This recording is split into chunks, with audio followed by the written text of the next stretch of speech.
Welcome back to Bottled Water, everybody. I am Tony, as you know, and we're going to revisit this historic congressional hearing. We'll find out. Is it really historic? Well, let's let it talk for itself, shall we?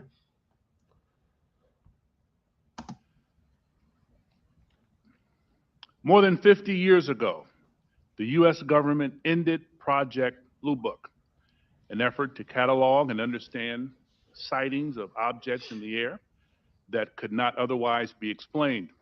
For more than 20 years, that project had treated unidentified anomalies in our airspace as a national security threat to be monitored and investigated. In 2017, we learned for the first time that the Department of Defense had quietly restarted a similar organization tracking what we now call unidentified aerial phenomena, or UAPs. So, first minute into it, and we've already mentioned Project Blue Book, ATIP, OSAP, all that. I think it goes more into depth about what's going on, but let's see what Mr. Carson has to say. Last year, Congress rewrote the charter for that organization, now called the Airborne Object Identification and Management Synchronization Group, or Great name. AIM-SOG for short. Today, we will bring that organization out of the shadows. This hearing and oversight work has a simple idea at its core. Unidentified aerial phenomena are a potential national security threat, and they need to be treated that way.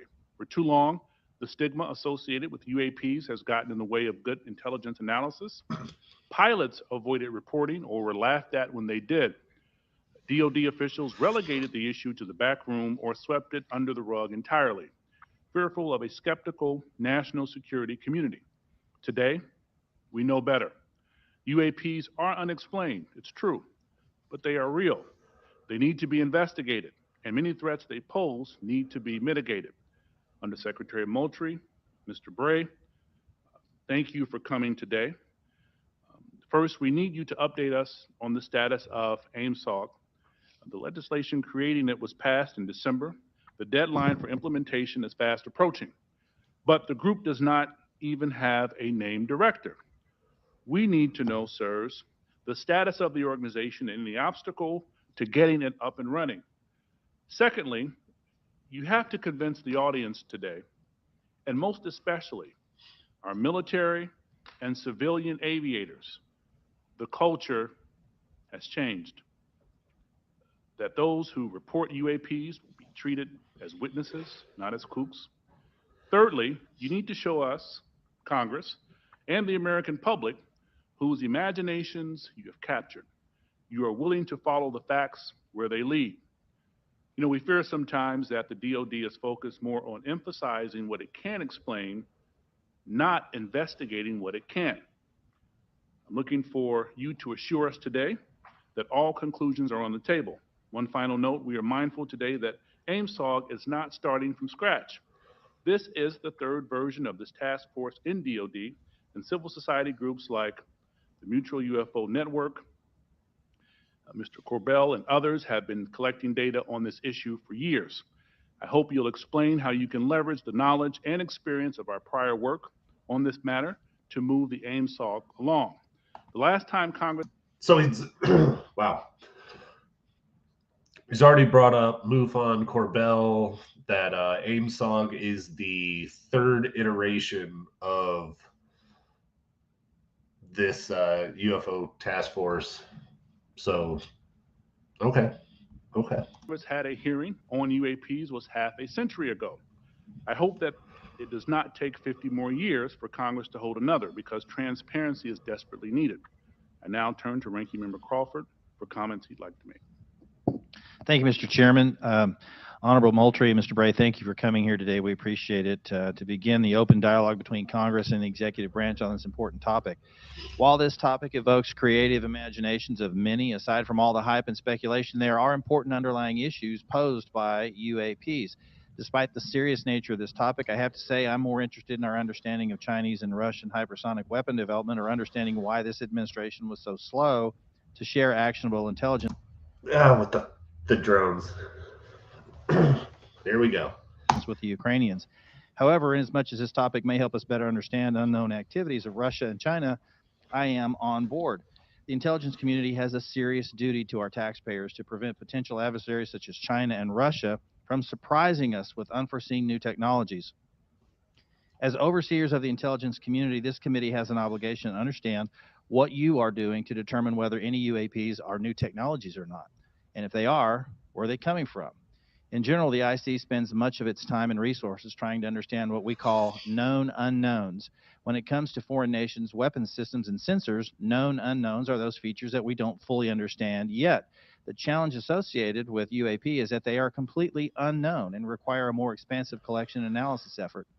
The intelligence community must balance addressing known threats to our national security with preventing technical surprise.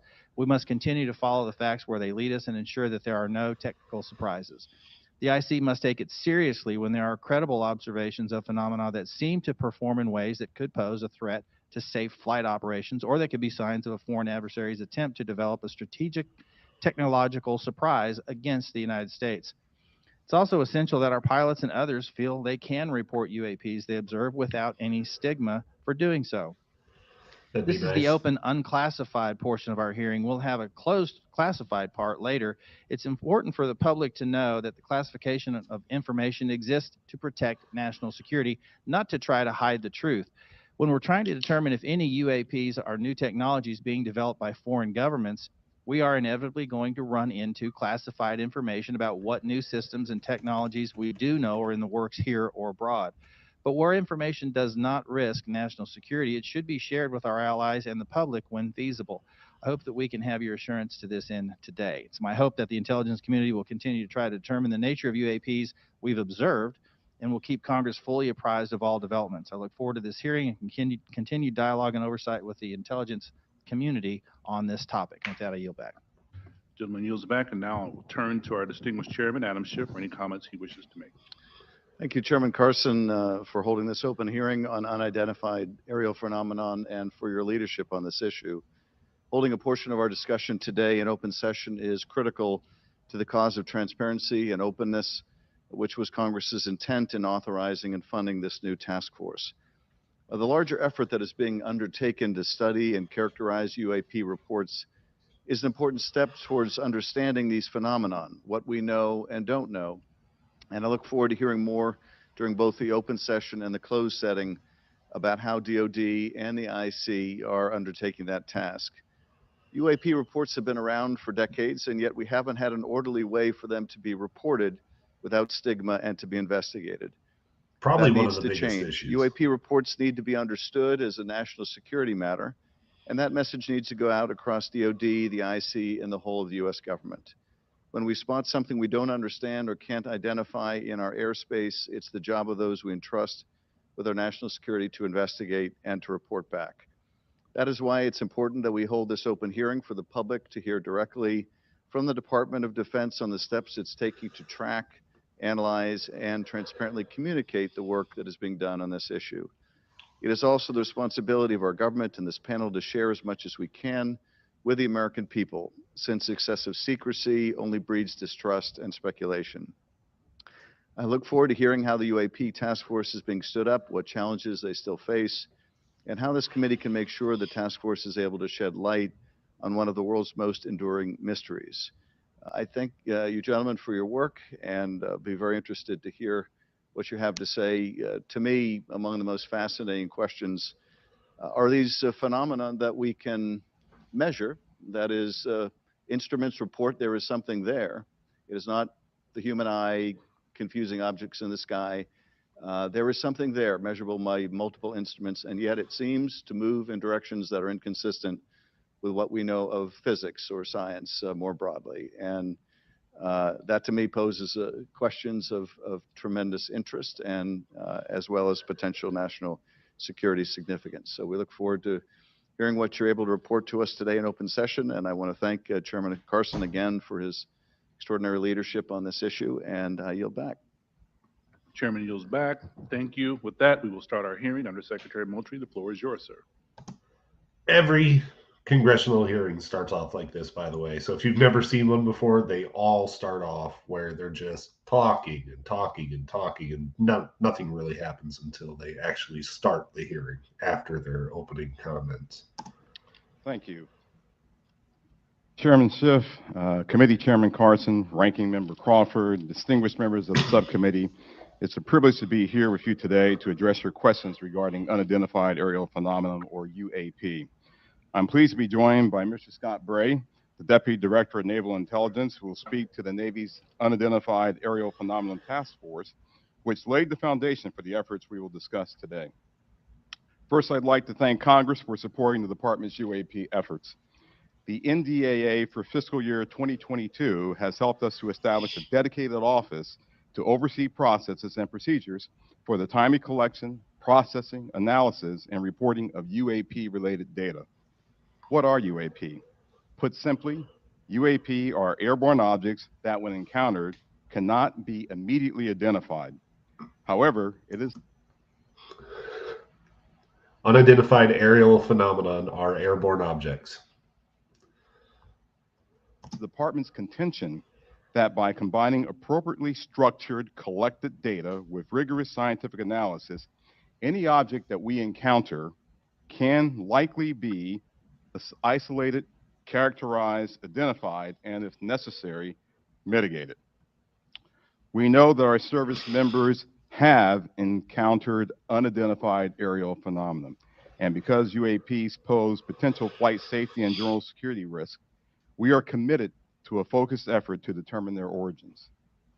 Our effort will. So he says that they can identify them and everything, but if I remember, the UAP task force report said they're out of like all of them, only like 4 were identifiable. So their success rate is not very good at identifying what these are. Will include the thorough examination of adversarial platforms and potential breakthrough technologies, U.S. government or commercial platforms, allied or partner systems, and other natural phenomena. We also understand that there has been a cultural stigma surrounding UAP. Wonder why. Our goal is to eliminate the stigma by fully incorporating our operators and mission personnel into a standardized data gathering process. We believe that making UAP reporting a mission imperative will be instrumental to the effort's success. The Defense Intelligence and Security Enterprise provides real-time support to our warfighters and mission personnel across all domains. To optimize the department's UAP work, we are establishing an office within the Office of the Secretary of Defense. That office's function is clear: to facilitate the identification of previously unknown or unidentified airborne objects in a methodical, logical, and standardized manner. These goals will ensure that we are working closely with operational personnel on training and reporting requirements, developing data and intelligence requirements, standardizing and integrating processes and procedures for collection, operational surveillance, analysis, and reporting, leveraging our research and development capabilities to improve detection, characterization, and identification of UAPs, developing mitigating solutions and procedures, and identifying strategy and policy solutions. This effort will maximize collaboration and build upon already existing relationships with the Office of the Director of National Intelligence, the FAA, DHS, and the FBI. We are also committed to strong partnerships with the Department of Energy, NOAA, the DEA, NASA, and the national labs, and just as importantly, our international partners and allies. With regard to the importance of transparency, the department is fully committed to the principle of openness and accountability to the American people. However, we are also mindful of our obligation to protect sensitive sources and methods. Our goal is to strike that delicate balance, one that enables us to maintain the public's trust while preserving those capabilities that are vital to the support of our service personnel. In closing, the department is committed to this effort and welcomes the challenge. We thank you for your committed support and look forward to your questions.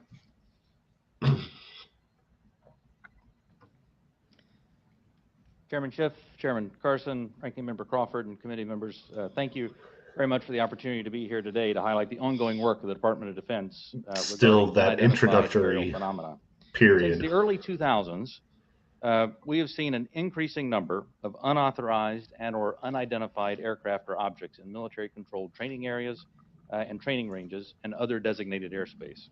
Reports of sightings are frequent and continuing. See, that should be a red flag right there.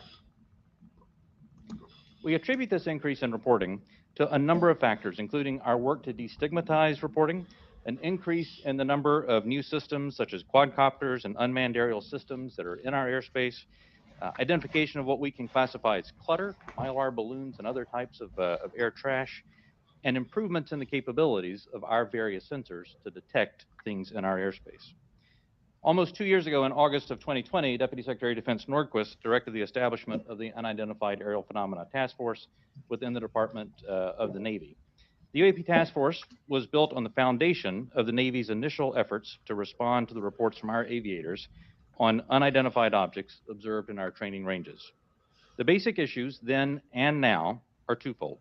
First, incursions in our training ranges by unidentified objects represent serious hazards to safety of flight. In every aspect of naval aviation, safety of our air crews is paramount. Second, intrusions by unknown aircraft or objects pose potential threats to the security of our operations. Our aviators train as they would fight. So any intrusions that may compromise the security of our operations by revealing our capabilities, our tactics, techniques, or procedures are of great concern to the Navy and the Department of Defense. From the very beginning, we took these reports very seriously. We instituted a data-driven approach to the investigations where we could collect as much data as possible and use all available resources to analyze and make informed decisions on the best ways to address our findings. Our main objective was to transition UAP efforts from an anecdotal or narrative-based approach to a rigorous science and technology engineering-focused study. This data-driven approach requires input from a wide variety of sources. In the early stages, the task force worked to standardize the reporting mechanisms and processes to make it as easy as possible for personnel to report any engagement so that we were getting that wide range of reporting that we needed.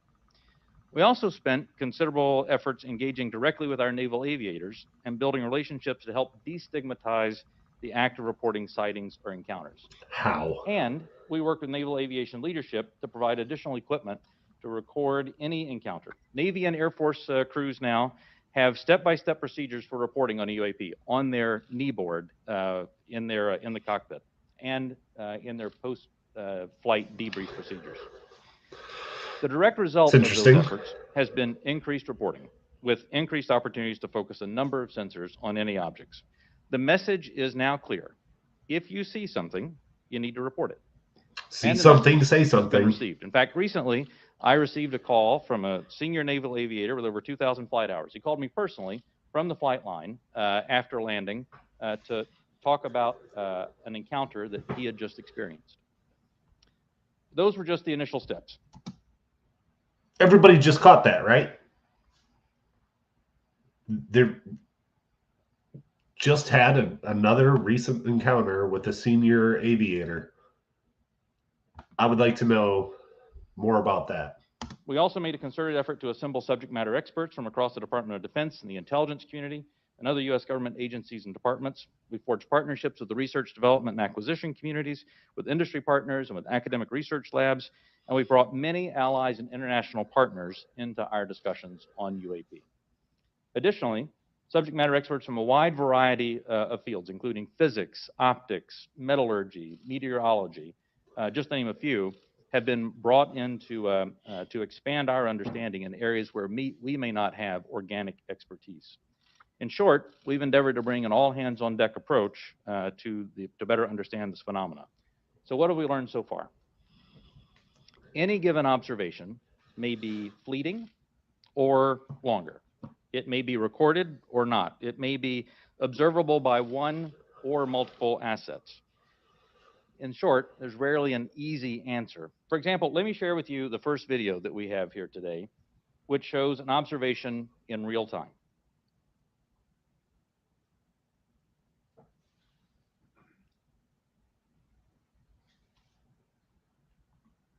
There it was. That's, in many cases, that's all that a report may include. And in many other cases, we have far less than this. As we detailed in both the unclassified and classified versions of the preliminary assessment released by the Office of the Director of National Intelligence last June, this often limited amount of high-quality data and reporting hampers our ability to draw firm conclusions about the nature or intent of UAP. As detailed in the ODNI report, if and when individual UAP incidents are resolved, they likely fall into one of 5 potential explanatory categories: airborne clutter, natural atmospheric phenomena, U.S. government or U.S. industry development. I wonder if that video is like correlated with the dangerously close flyby over the East Coast. Developmental programs, foreign adversary systems, or a other bin that allows for a holding bin of difficult cases and for the possibility of surprise and potential scientific discovery. We stand by those initial results. Since the release of that preliminary report, UAP Task Force database has now grown to contain approximately 400 reports. The stigma has been reduced. 400 reports. I wonder how many videos or pictures are attached to those 400 reports. We've also made progress in resolving the character of a limited number of UAP encounters. For example, let me show you a couple of another video and image taken years apart in different areas. In this video, U.S. Navy personnel reported what appears to be triangles, some flashing, recorded several years ago, off the coast of the United States. We talk about how they're using, what is that, Windows Media Player? This was recorded while the U.S. Navy ship observed a number of small unmanned aerial systems in the area. And importantly, the video was taken through night vision goggles with a single lens reflex camera. These remained unresolved for several years.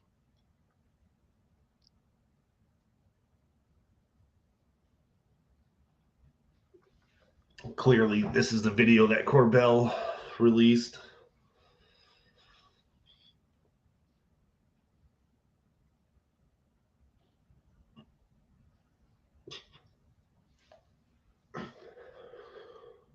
Several years later, and off a different coast, U.S. Navy personnel, again, in a swarm of unmanned aerial systems, and again through night vision goggles and an SLR camera, recorded this image. But this time, other U.S. Navy assets also observed unmanned aerial systems nearby. And we're now reasonably confident that these triangles correlate to unmanned aerial systems in the area. The triangular appearance is a result of light passing through the night vision goggles and then being recorded by an SLR camera. I don't mean to suggest that everything that we observe is identifiable, but this is a great example of how it takes considerable effort to understand what we're seeing in the examples that we are able to collect.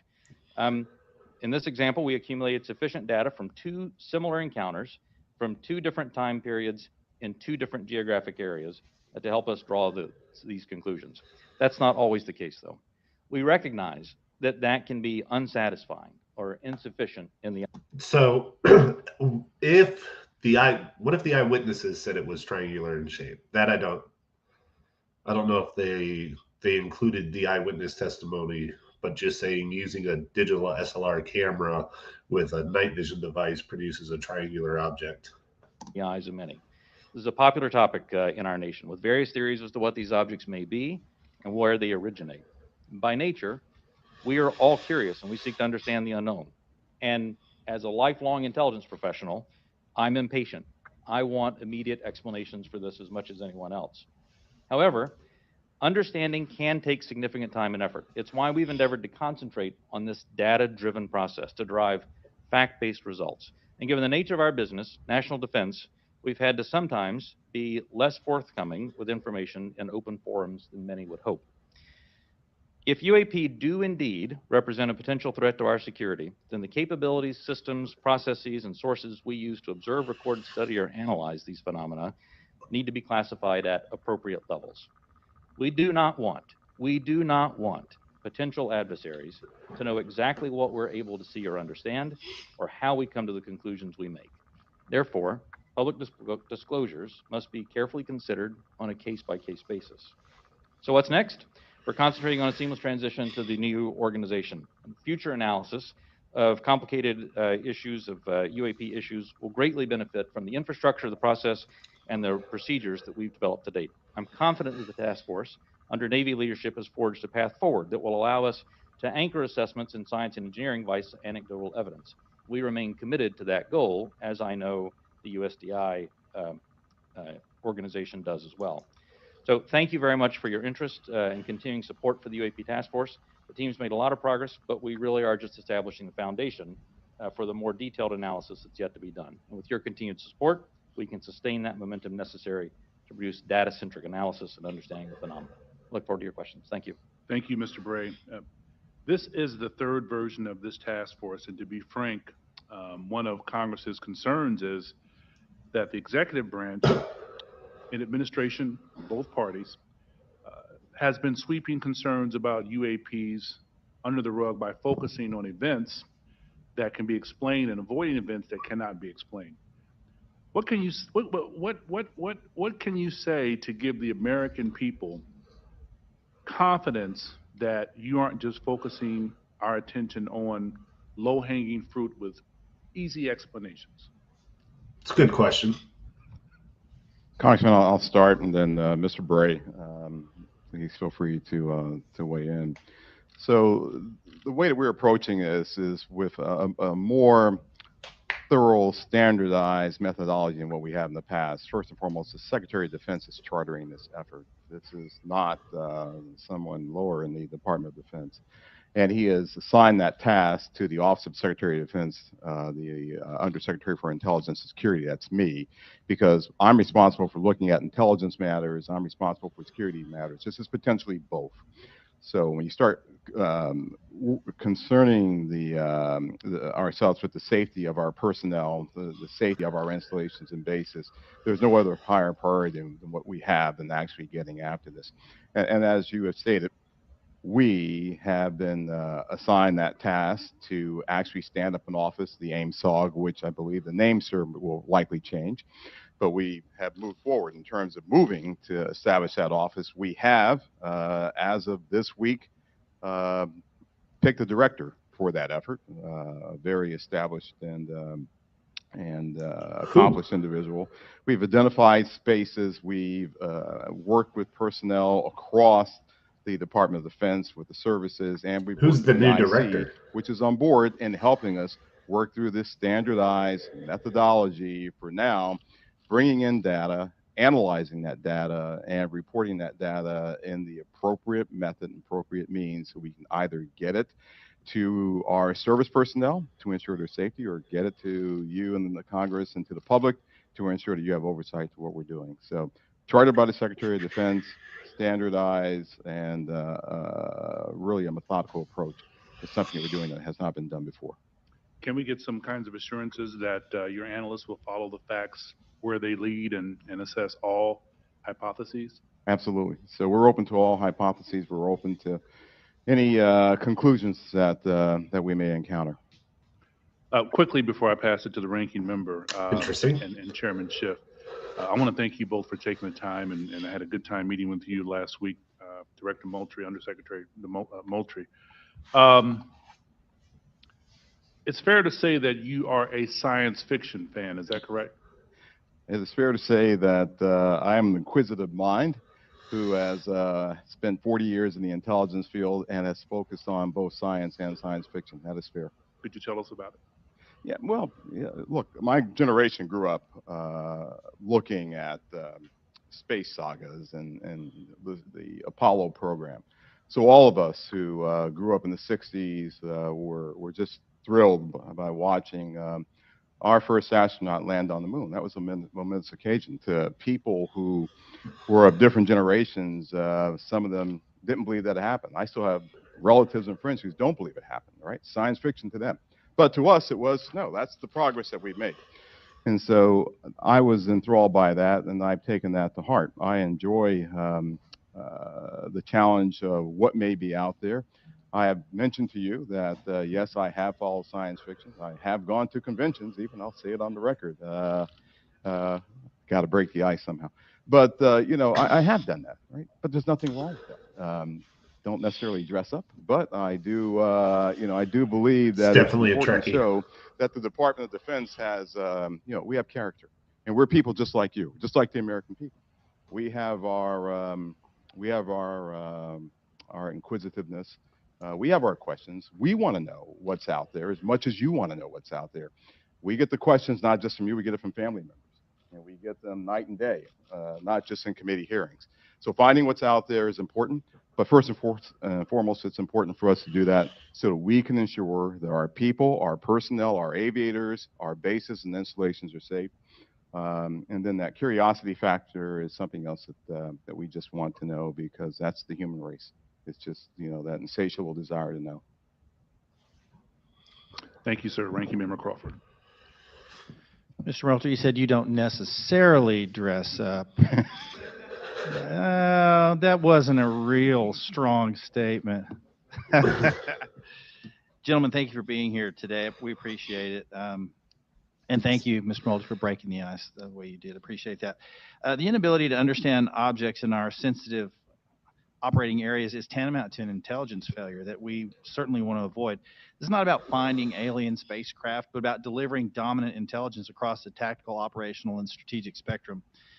So my question is, how can AIMSOG lead to prevention of intelligence surprises? Sure, I'll start with that. So the goal of our effort is to integrate it into what we already do on a normal basis, which is look for the unknowns, Congressman, as you stated in your opening remarks, across all domains. So we've been doing this for decades. We've been looking at the space domain, looking at space objects, looking at space weather, looking at space phenomena. We've been looking at things in the air domain, and as you know, and I'll talk more about this in classified session, but we have a very concerted effort to understand adversarial platforms and adversarial developmental programs. And we do that also in the ground domain. And of course, we're very interested in what happens in the... Does that mean that they have decades of information on UFOs? If they've been watching this stuff for decades, there's got to be a lot of archive stuff in the underwater or sea domain, if you will, subsurface domain. So if there are objects that our aviators or air crews are encountering in this air domain, and their sensors are discovering or detecting some of these objects, we want to just bring that in to the normal process that we have for identifying unknown unknowns. We want to make sure we have the intelligence requirements that allow us not only to look at that event from the time that it occurs forward, but maybe retrospectively, we want to go back and see if we can get to the left of that event to say, was there some developmental program that to get to your technical surprise issue, sir, that we should have known about? And if so, how do we put that intelligence requirement in place to ensure that we are following an adversarial development or any other development that may be out there? So that's what we want to do in terms of normalizing this and bringing it into the normal process of how we identify unknown unknowns. So you mentioned fidelity, and I think it's important to talk about the relationship from the Navy as the lead agency on this. How do you interact with Space Force, Air Force to create that degree of fidelity? We're talking about sensors and so on. And I guess where I have some concerns that many of the images that we see commonly in this committee and even in open source, the resolution and the clarity that would allow a robust technical intelligence analysis is challenging. So is AIMSOG prepared to address the quality and quantity of data collected on UAP to advance intelligence collection? And do you have the adequate sensors you need to collect that high quality data?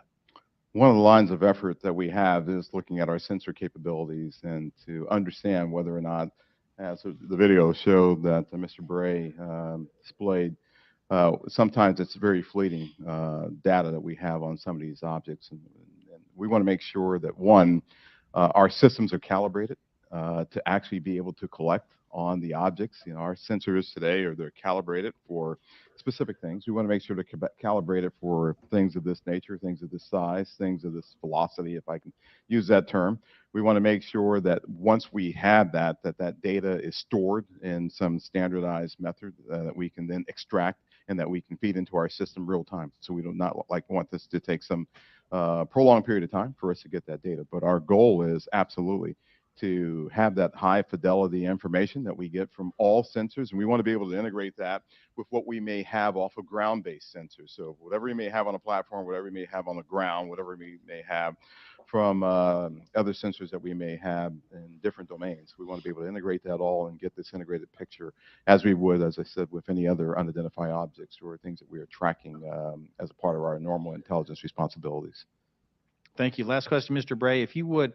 I'm a Was that Navy an pilot. answer? I've encountered a UAP. Walk me through the reporting protocol once I see something that I think needs reported. Good question. The first thing that aviator would do after landing as a part of their normal debriefing is they would contact their intelligence officer. Their intelligence officer would then walk them through first filing first actually data preservation to ensure that that whatever sensor data may be on the aircraft, that we preserve that so that it's available for later analysis. Second, they would actually fill out a form that includes details like where they were operating, altitudes they were operating, speeds, what they observed, whatever sensor data they may have recorded from that. And then that report is filed. It goes two places. One, it goes through the operational chain of command, so that operational units are aware of what's being observed, and also through the UAP task force, so that they can take that data, database it, and quite often have individuals from the task force contact the aviator and ask them additional questions if there were things that weren't clear. So it sounds like um, the UAP task force is separate from AIMSOG, and the UAP task force lives inside the Navy now. In the report, that then goes into a database where we begin to compare it with other observations that we have. Again, comparing for locations, comparing for altitude, speeds, shapes, if any RF emissions were detected from the platform, all of that, so that we can try to reach some conclusions on that. Thank you. Yield back. Gentleman yields back. Chairman Schiff. Thanks, Chairman. Mr. Bray, can you rerun that first image that looked like it was outside of a plane window? And if you wouldn't mind going up to the screen and tell us what we're seeing. Not that you can necessarily tell us what we're seeing, but Right. explain what we should be looking at in that first image. Absolutely. And Alexi, what I'll ask is if you can stop it at a certain point.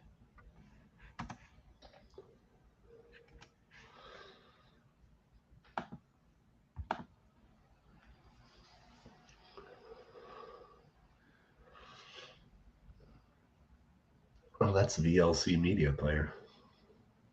It doesn't matter.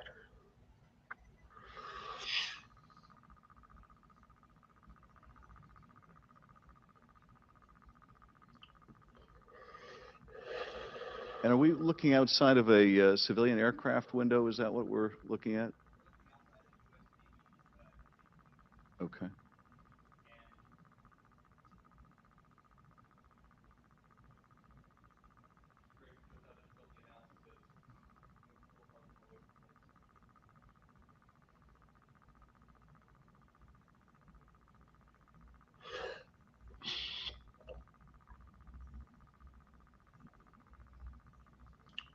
It's really not the type of media player to go frame by frame, is it? Because he's looking for where it shoots across there,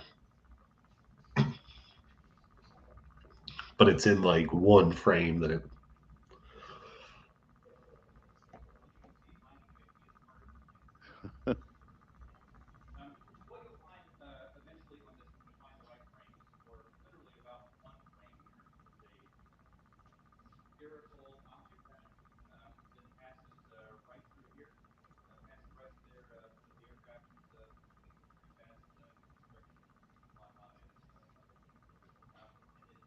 Is that it right there? Can you point to the screen again, what we're supposed to be looking at?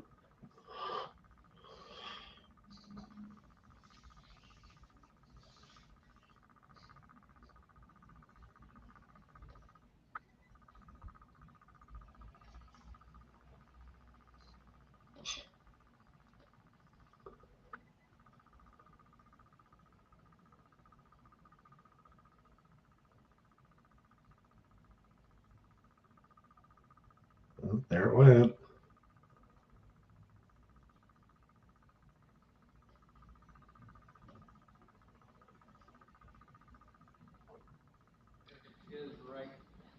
Okay, if you could stop that frame. That's not the one.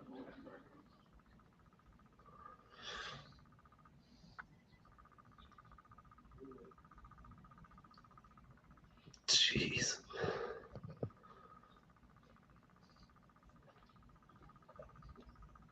Alexi, just push play. Let's see if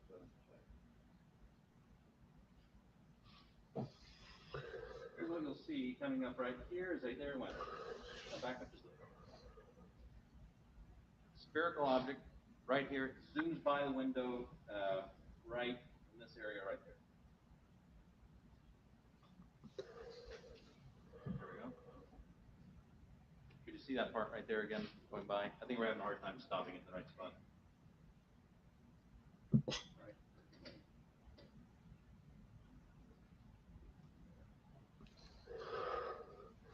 It's blink and you miss it. Okay. So as you can see, it's difficult, and I think a part of the issue here is the laptop we're working with is not as easy for stopping that video in the right spot. We'll describe what It's the we have laptop's seen fault. in that.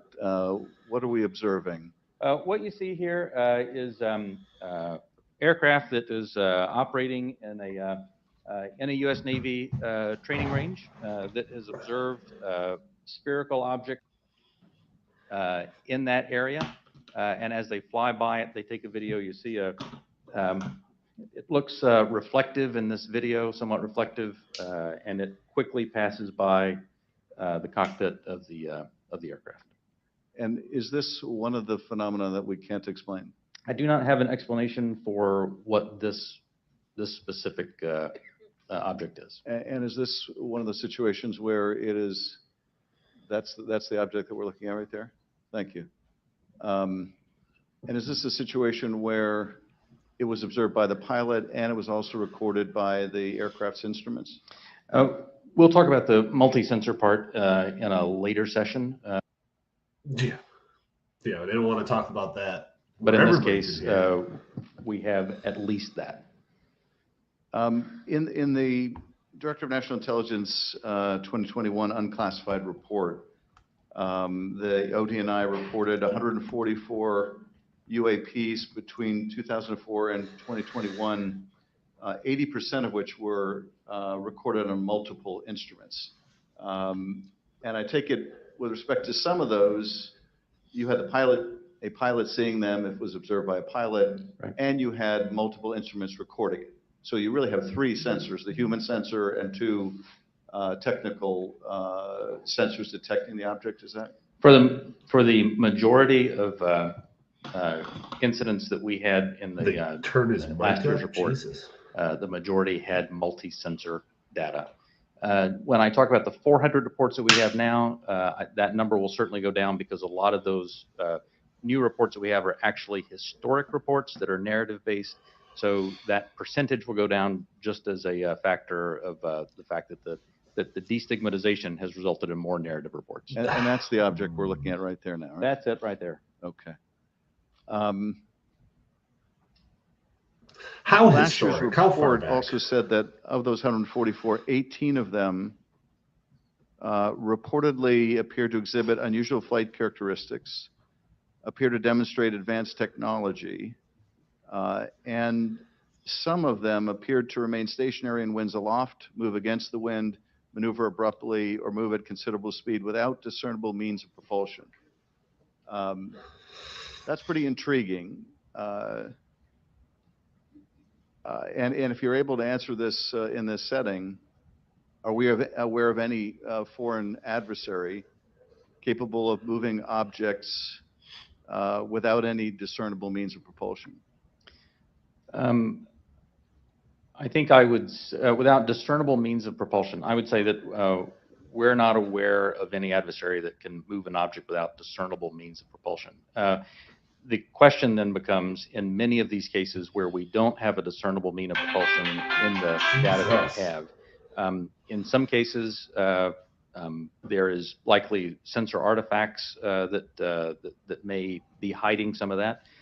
There's certainly some degree of something that looks like signature management that we have seen from some of these UAP, but I would caution. I would simply say that there are a number of events in which we do not have an explanation, and there are a small handful in which there are flight characteristics or signature management that we can't explain with the data that we have. We'll continue. Those are obviously the ones that are of most interest to us. Earlier, when we asked about how you avoid technological surprise, the biggest way you avoid technological surprise is by collecting this type of data and by importantly calibrating the assumptions that you go into with how you do that analysis. I'll tell you, within the UAP task force, we have tiptoeing around one that basic subject. assumption, and that is that generally speaking, our sensors operate as designed. And we make that assumption because many times these are multi-sensor collections. We make no assumptions about the origin of this or that there may or may not be some sort of technology that we don't understand. That's, I think, the key to avoiding technological surprises by calibrating those assumptions. And finally, with respect to the second two videos showing the small triangles, the hypothesis is that those are commercial drones that, because of the use of night vision goggles, appear like triangles. Is that the operating assessment? Some type of drone, some type of unmanned aerial system, and it is simply that light source resolves itself through the night vision goggles onto the SLR camera as a triangle. And have we, in order to prove that hypothesis, flown a drone and observed it with that same technology to see whether we can reproduce the effect? The UAP task force is aware of studies that have done that. That's not what he Thank you, asked. Mr. Chairman. I yield back. Gentleman yields back. Dr. Winstrup. Thank you, Mr. Chairman. Thank you all for being here. My first question is, through this process where there's been sightings, have the sightings been stationary or have they always been sighted from a moving object, from a plane or a ship that may be moving? Have these reports ever come from a stationary object being observed in the sky? The UAP task force does have reports from reports from a stationary observer. Because there's a difference observing something when you're moving as Right. well. It's physics, right? So that's Right. why I asked that question. Are we capable or have we made any breakthroughs or anyone made any breakthroughs to be able to cite something and make some determination at all of its composition, whether it's a solid or a gas? Is there any such capability? From Not asking what, I'm just right from some of the returns, I mean, it's clear that that the majority, but it's clear that many of the observations that we have are physical objects from the sensor data that we have. Well, gas is a physical object. It can be, and so, and you see where I'm going with this. I'm trying to determine what it is we're looking at. So if we can decide if something is a solid or a gas, and if there have been any conclusion on its capabilities, like its capabilities of movement, of turning, going, 180 degrees or 90-degree turn, anything along that line that we've been able to determine. Within the, and again, I should point out that that there is not a single explanation for UAP. There are a lot of different things that are unidentified aerial phenomena. Basically, we really don't know much on that. That's all I'm trying to get at. I'm pleased that you have protocol right now for our military, but are there any non-military reports coming forward of similar events, or is it all coming from military? The UAP task force has a very good working relationship with the FAA. They have very good working relationship with other parts of the U.S. government so that we can ingest reports That's not what he from. asked. Do we have from any those sources. reports non-military? Yes. Thank you. That's my question. And do we need to God put out damn. protocol for civilians that may be in that arena, like through FAA? Do you think that would be appropriate and helpful? I think standardized the reporting, without a doubt, is key to helping us get to ascertain what some of these are. I think it would be important as well. Do we? There are other people besides the U.S. that have had these experiences and reported them. Is that correct? There are. That's correct. Is it all of our allies, or is it allies and adversaries? What have we learned publicly? So some of that, I think, sir, we'll save for closed session. Oh, Well, that goes to my next question. Publicly, have others made anything which would not have to be considered closed? So- I don't want you to answer what they've said necessarily. Allies Close. have seen these. China has established its own version of a UAP task force. So clearly, a number of countries have observations Yes. of things in the airspace that they can identify. And do we share data with some, with all? Are they sharing with us? We share data with some, and some share data with us. But not necessarily all that have That's publicly big. reported something. That's correct. Okay. that is a big revelation. And I think that's an important thing, and for the other session, actually, that we don't discuss that now. Because, obviously, something like this can be a national security challenge for us, no doubt about it. If they're developed by an adversary through some breakthrough technology, they can be very disruptive to our military actions, or at least serve as a distraction. So my caution would be careful who we share our data with, and don't necessarily trust some of the data we may get from someone else. And with that, I yield back. Gentleman yields back. Mr. Himes. Thank you, Mr. Chairman. One of the objectives of this open hearing is to try to erode some of the stigma that attaches to, in particular, our military men and women reporting this. It's obviously really very serious because should one of our adversaries have developed a technology that we don't know about it, we need to know about it yesterday. And obviously, any sort of stigma that prevents our military from reporting this data as comprehensively as possible is a national security threat. So I really just have two questions in the service of that goal. The first is, the chairman asked that we run that video again. Most people, when they see a video, we're all used to seeing things from a car, seeing things from a sidewalk. Very few people have the experience of observing something through night vision goggles at Mach 1.5. So just talk for a minute about, if you would, whichever of you is most appropriate, how radically different observation is at high speed in 3 dimension than it is for most of us who walk around and drive cars. So the first thing I think that's important to note about this is there are lots of things when you are moving very fast and an object is between you and a stationary reference point like the ground. It gives a lot of different impressions about how quickly something is or isn't moving. And it actually means that it is a challenge, especially with narrative-based data, to get a lot of information on that. That's why the sensor data is so important, because things do happen very quickly, as you see there. And sometimes things that happen very quickly, something may be moving very slow. That aircraft is moving quite fast. How fast that object is moving that goes by is probably very slow. So I guess my point is that an observation, either a visual observation or a electronic observation, infrared or whatever, looks radically different than it does to most people.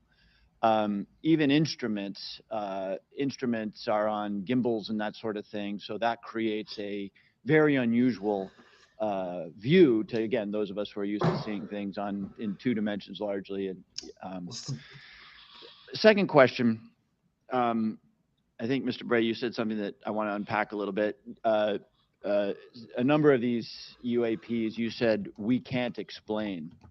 Again, in the service of sort of reducing speculation and conspiracy theories. We can't explain can range from a visual observation that was distant on a foggy night, we don't know what it is, to we've found an organic material that we can't identify, right? Those are radically different worlds. So when you say we can't explain, give the public a little bit better sense of where on that spectrum of we can't explain we are. Are we holding materials, organic or inorganic, that we don't know about? Are we, picking up emanations that are something other than light or infrared that could be deemed to be communications? Give us a sense for what you mean when you say we can't explain. Sure. When I say we can't explain, I mean exactly as you described there, that there is a lot of information, like the video that we showed, in which there's simply too little data to create a reasonable explanation. There are a small handful of cases in which we have more data that our analysis simply hasn't been able to fully pull together a picture of what happened.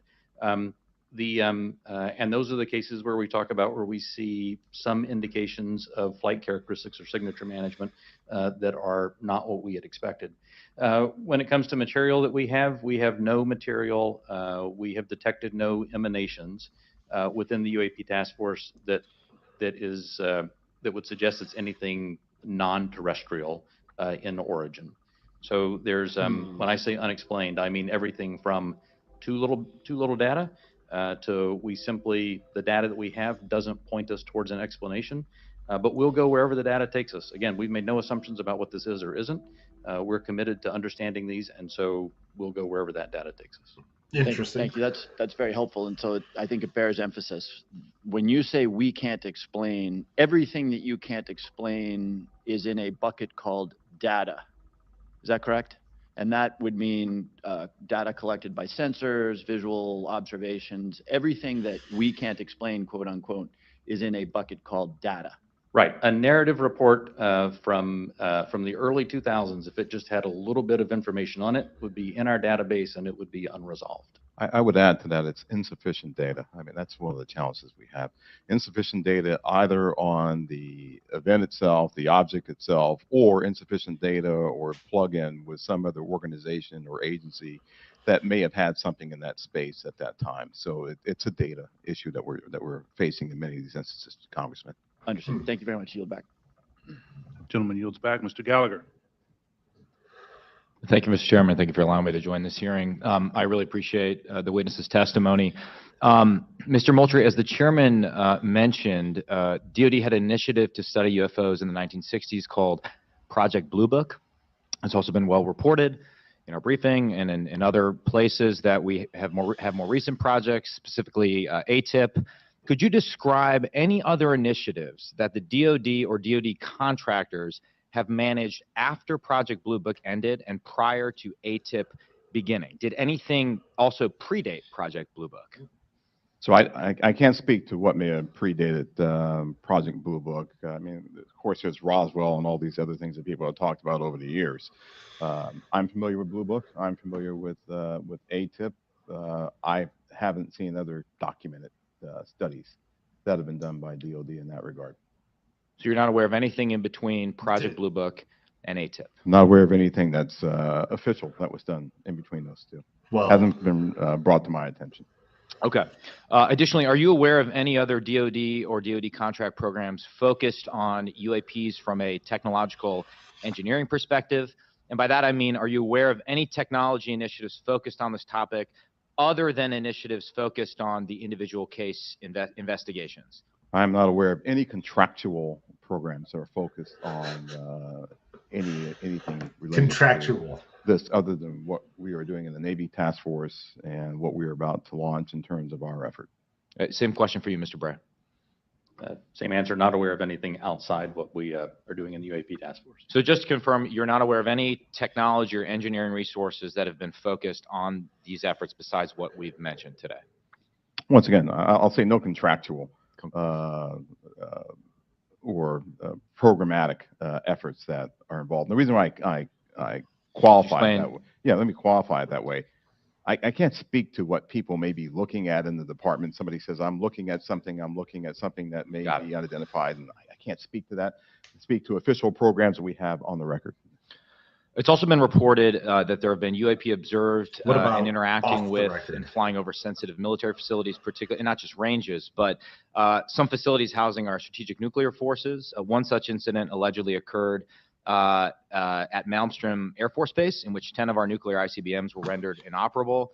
At the same time, a glowing red orb was observed overhead. I'm not commenting on the accuracy of this. I'm simply asking you whether you're aware of it and whether you have any comment on the accuracy of that report. Let me pass that to Mr. Bray. If you've been looking at UAPs over the last 3 years. That data is not within the holdings of the UAP task force. Okay, but are you aware of the report, or that the data exists somewhere? I have heard stories. I have not seen the official data on that. So you've just seen informal stories, no official assessment that you've done or exists within DoD that you're aware of regarding the Malmstrom incident? All I can speak to is, what's within my cognizance, the UAP task force, and we have not looked at that incident. Why? Well, I would say, I mean, it's a pretty high-profile incident. I don't claim to be an expert on this, but that's out there in the ether. You're the guys investigating it. I mean, who else is doing it? If something was officially brought to our attention, we would look at it. There are many things that are out there in the ether that aren't officially brought to our attention. So how would it have to be officially brought to your attention? I'm bringing it to your attention. Sure. This is pretty official. Sure. So we'll go back and take a look at it, but generally there is some authoritative figure that says there is an incident that occurred. We'd like you to look at this. But in terms of just tracking what may be in the media that says that something occurred at this time, at this place, there are probably a lot of leads that we would have to follow up on. I don't think we have resource to do that right now. Well, I don't claim to be an authoritative figure, but for what it's worth, I would like you to look into it. And Sure. if for no other reason, you could dismiss it and say this is not worth wasting resources on. Will do. And then finally, are you aware of a document that appeared around 2019, sometimes called the Admiral Wilson Memo or EW Notes Memo? I am not. You're not. Are you tracking? I'm not personally aware of that. Okay. This is a document in which, again, I'm Wilson not commenting Davis on veracity. memo. I was hoping you would help me with that, in which a former head of DIA claims to have had a conversation with the Dr. Eric Wilson and claims to have sort of been made aware of certain contractors or DoD programs that he tried to get fuller access to and was denied access to. So you're not aware of that? I'm not aware, Congressman. In my 10 seconds remaining, then I guess I just would ask Mr. Chairman unanimous consent to enter that memo into the record. Without objection. Thank you, Mr. Chairman. Appreciate it. Mr. Krishnamurthy. Thank you, Mr. Chair, and thank you to both of you for appearing today and for your public service. First question is, there have been no collisions between any U.S. assets in one of these UAPs, correct? We have not had a collision. We've had at least 11 near misses, though. That's a lot. And maybe we'll talk about those 11 near misses or any place where there's close proximity. I assume, or tell me if I'm wrong, there's been no attempt, there's no communications or any kind of communication signals that emanate from those objects that we've detected, correct? That's correct. And have we attempted to communicate with those objects? No.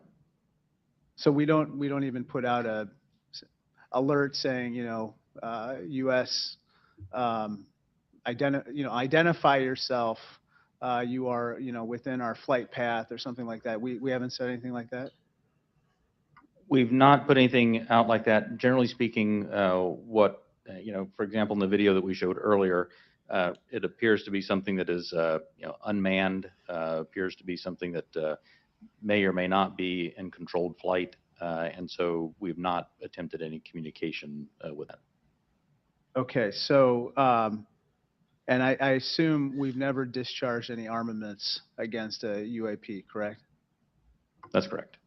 How about wreckage? Have we come across any wreckage of any kind of object that has now been examined by you? The UAP task force doesn't have any wreckage that isn't explainable, that isn't consistent with being of terrestrial origin.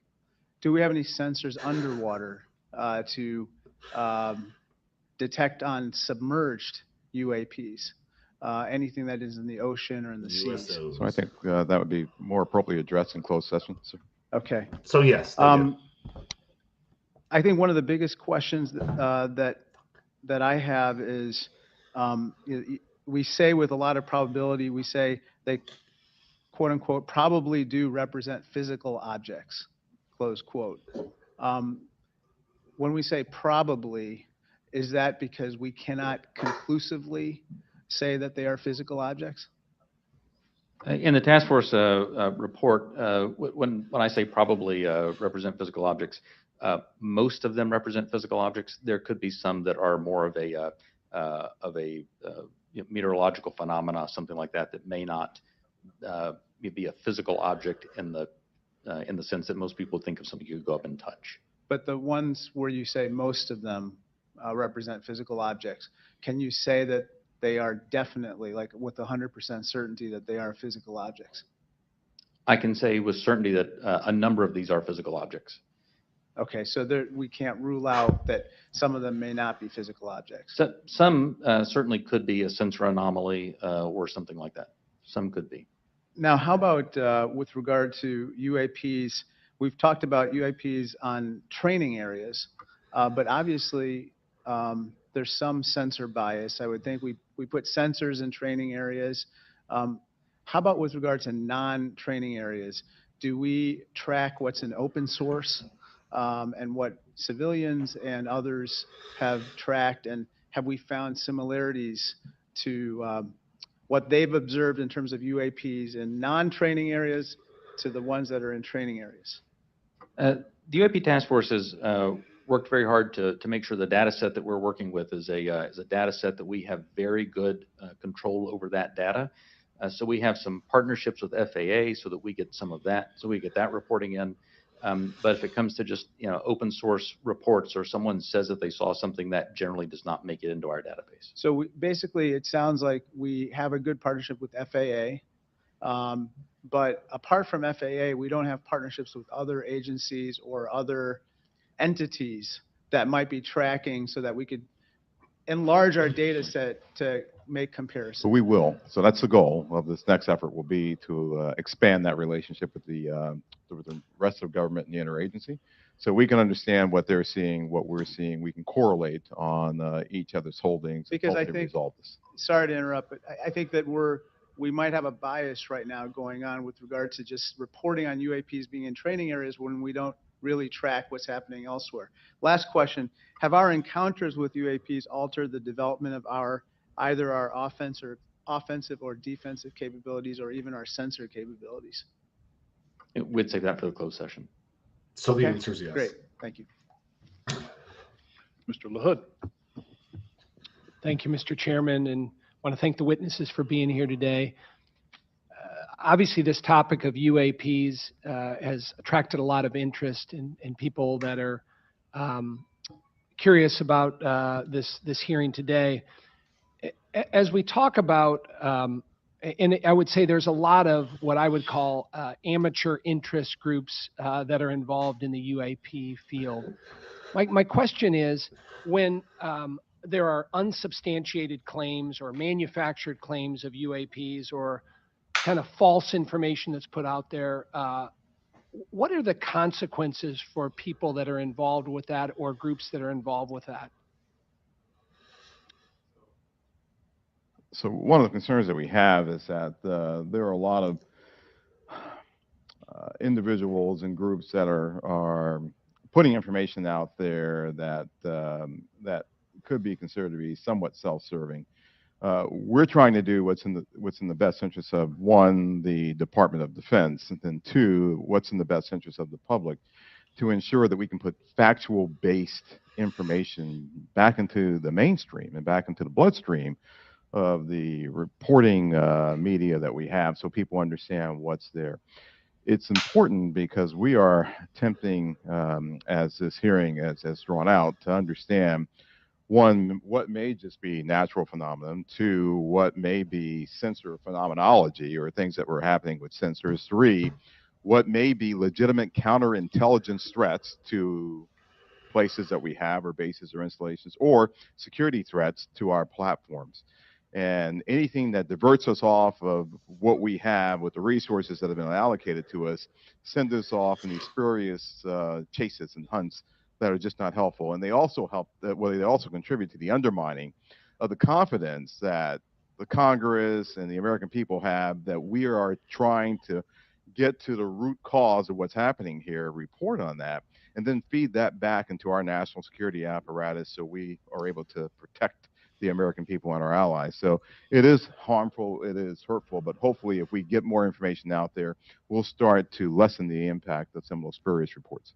So just taking that a step further, that misinformation, false narratives, manufactured. So what are the consequences? Are there legal consequences? Are there examples that you can give us where people have been held accountable by this misinformation or disinformation? I can't give you, any examples where somebody's been legally held liable for putting something out there, but Well, I guess what's the deterrent from people engaging in this activity?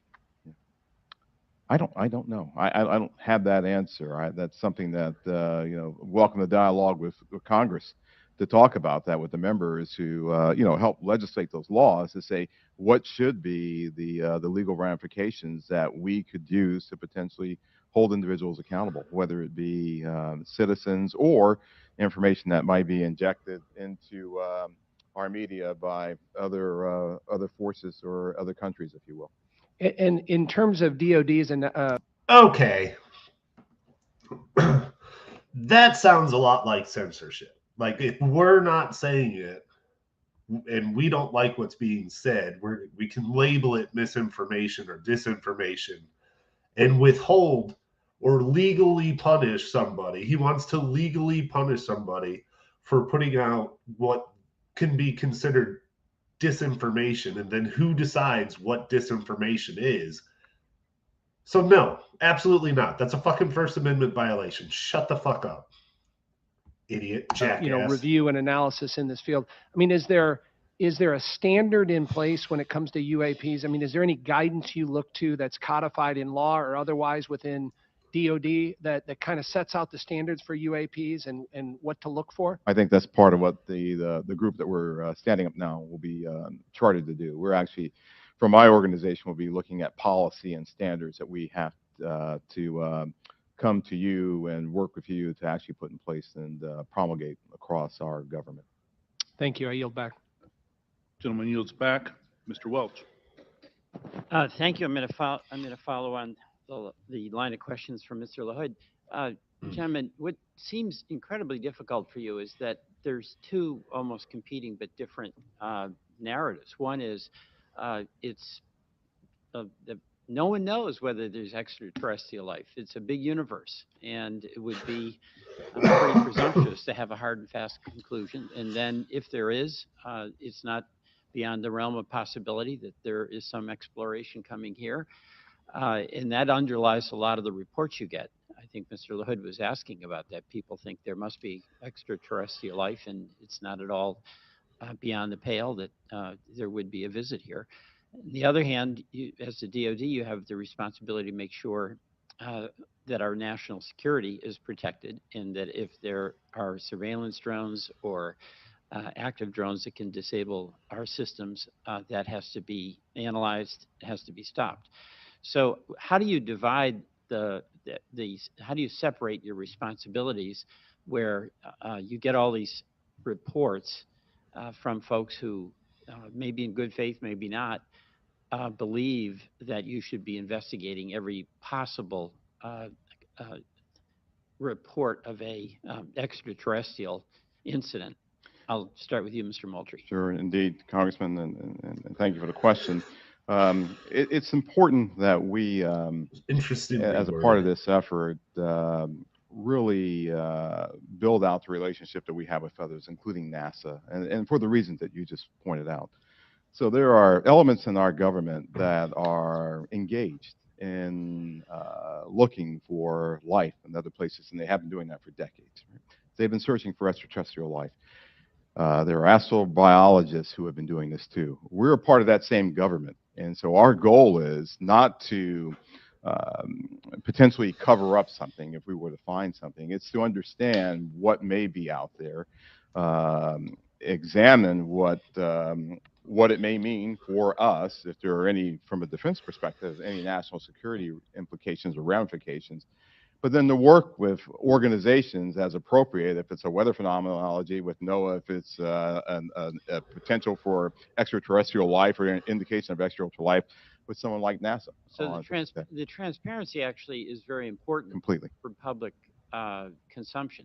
Completely. But we're going to have a classified briefing, and without going into the details of what kinds of secrets that we can't share here, what is it?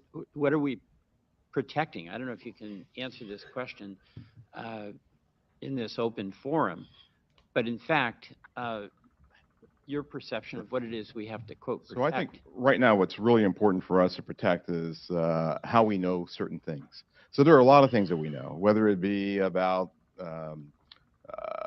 the thinking of other leaders around the world, the weapon systems that are being developed, or how we detect things that may be threats to us.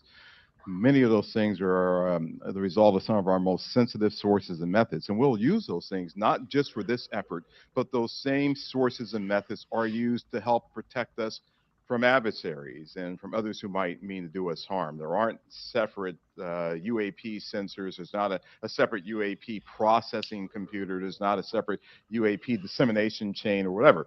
So it's the same process. It's the same system that we have that helps us do all that.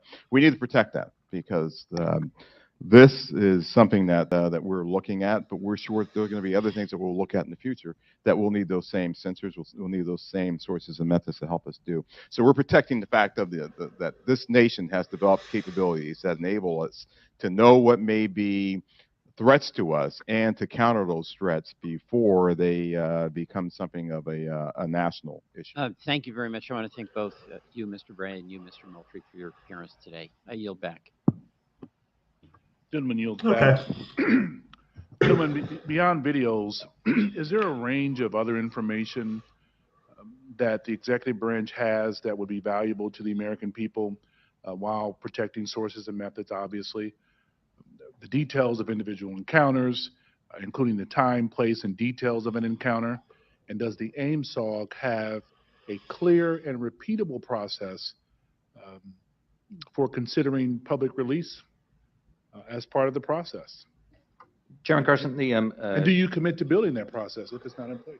the UAP task force, the security classification guide that the UAP task force has been operating under that I approved really was meant to protect those sources and methods and meant to protect any knowledge that an adversary intelligence entity may gain from understanding what we're tracking, how we track it, or when we're tracking it, or if we're not. And so that has been an important piece in the balance between transparency and preserving our warfighting advantage, because the U.S. military does train as it would fight.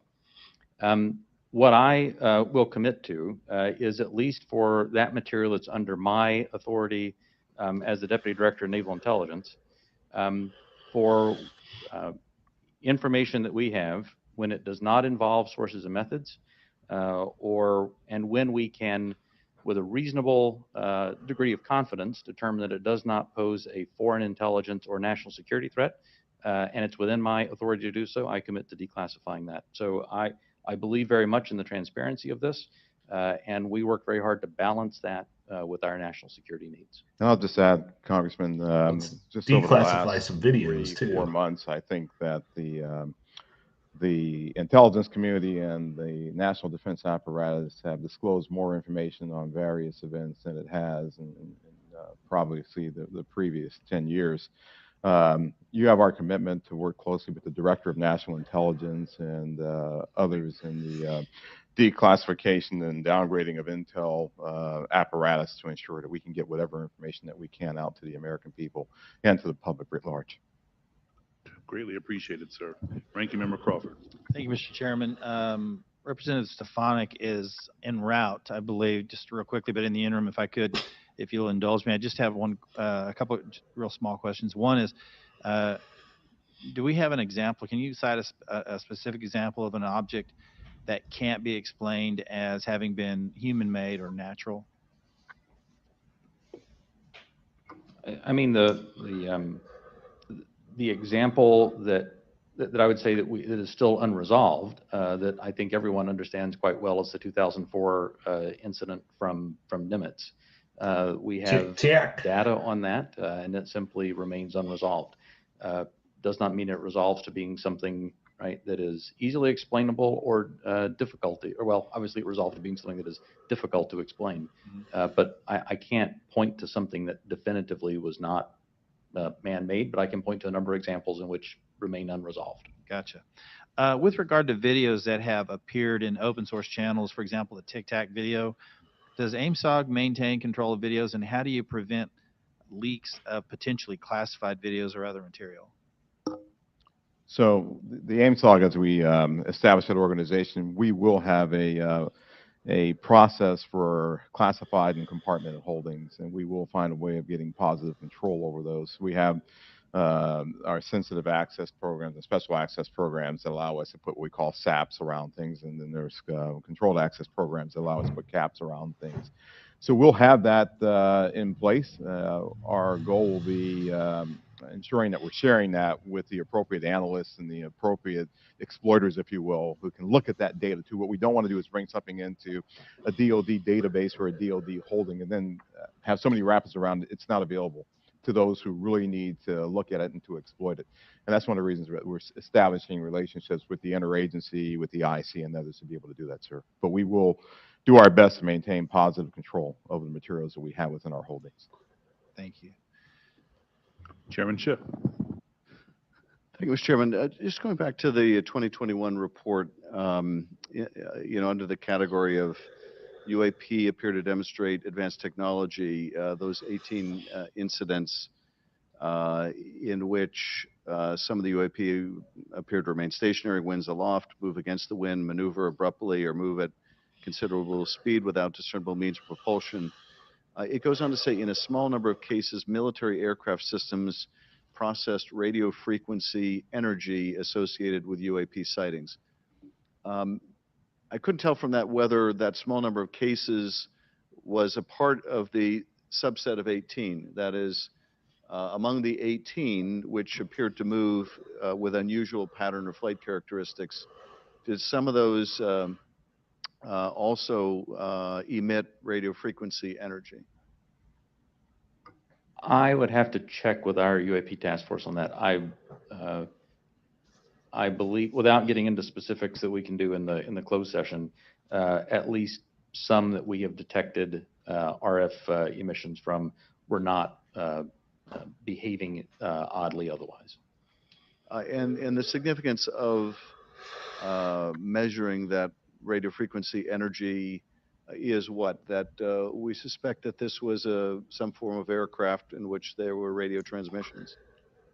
The biggest thing that you're looking for there is any indication of an effort to jam whatever sensors that we may have looking at it. But I would also add to that radio frequency, as you know, Congressman, is used to control various platforms too. So the fact of emanations coming off of any platform, whether it be a UAV or another platform, could be radio frequency activity related to that entity transmitting out or something transmitting to that platform. And of course, we have a sensitivity with our airborne platforms of picking it up, which is one of the reasons that we try to prevent people from using their cell phones on airplanes and things like that. It's very sensitive to RF emanations. So that's a part of what we'll be looking at in the AIMSOG. What is this? Is this something that we can collect on, and can we start to characterize the signaling environment around the emanations that may be coming off of some of these UAPs? So that energy then that was recorded could be either an effort to jam, or it could be an effort to control a UAV, or any other communication with that craft. I would say that's accurate. Right. Thank you, Mr. Chairman. Thank you, Chairman. As the ODNI report makes clear, one possible explanation for UAPs is that we are detecting U.S. aircraft, either secret air programs or even test prototypes. I won't ask you in this setting, obviously, to describe any secret DoD programs. That said, I do want to make sure the U.S. government isn't chasing its own tail. firstly, do you have a clear and repeatable process to check with compartmented programs about whether a UAP sighting is attributable to a U.S. aircraft? Secondly, does the AIMSOG staff have the clearances and read-ons that they need to investigate all of these incidents? And thirdly, when your staff cannot be read on, uh, are your questions to those who are read on even being answered? So I'll start, and then I'll pass that to Mr. Bray. So we're very conscious of the potential blue on blue issue or U.S. on U.S. And so we've established relationships with organizations and entities that are potentially flying or developing platforms for their own interests, if you will. And our goal is to continue, and we have a repeatable process. I think we've had that process for some time, to deconflict activities that we may have to ensure that we are not potentially reporting on something that may be a developmental platform or a U.S. operational platform that is performing either testing or performing a mission.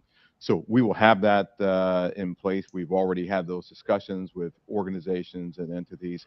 We want to ensure that we're protecting their equities. We want to ensure that we're protecting their sources and methods while also getting at what we have here. We want to be able to deconflict those. Absolutely. The UAP task force has had a process in place to work with other elements of the Department of Defense and other elements of the government to ensure that that there's an as simple a way as possible to deconflict those. And when we reference that in the report, I should say that we were simply accounting for the fact that there could possibly be one or two data points that had leaked through, but we were quite confident that was not the explanation. How are you all liaisoning with Space Command? Specifically, how are you partnering with the parts of the U.S. Space Command responsible for space domain awareness? And how, if at all, are you partnering with the Space Force to analyze UAPs? The UAP task force has a very good relationship with Space Force, as it does with the rest of the Department of Defense. We have pulled analysts in from Space Force to ensure that that we're availing ourselves of that expertise, as well as any other material they may have that would be helpful. And Congressman, as you know, Space Force and Space Command, they have responsibility for space domain awareness. So what we've done, we coordinated with Space Force, we coordinated with their J2, and she is on board in terms of helping us plug into what they have and for us to have this interactive exchange of information and data. And we're doing that with all the services, not just with Space Force or Space Command. Thank you, sir. Any additional questions? All right, Chairman Schiff. All right. With that, I want to thank you all for taking the time out. I also want to thank my colleagues on both sides of the aisle for participating in this very historical and important hearing. I think it's one of the few times we can demonstrate some degree of bipartisanship around UAPs and UFOs. So I love it. Appreciate it. Thank you. And we will see you all. We will recess this hearing for the moment and return in a closed session at noon.